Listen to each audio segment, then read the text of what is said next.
প্রচণ্ড রৌদ্র, বালু, মরুভূমির বালুগুলো উত্তপ্ত হয়ে গেছে।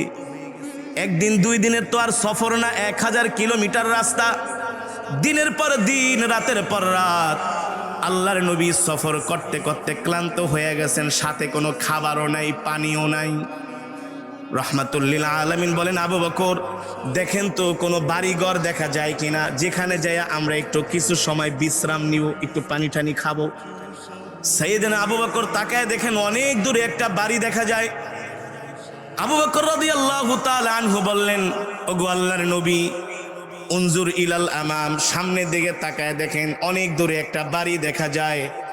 নবীজি বললেন, ইমশি মাই, চলো আমরা ওই বাড়িতে যাই একটু বিশ্রাম নেই, তারপরে আবার আমরা রওনা শুরু করব।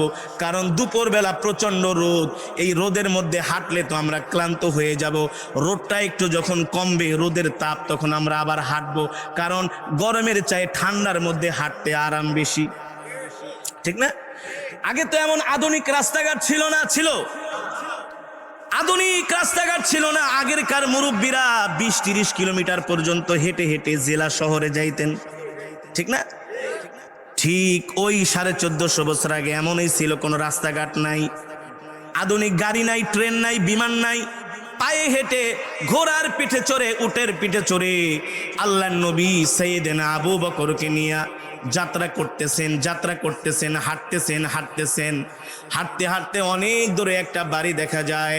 আল্লাহর নবী বললেন, আবু বকর চলেন।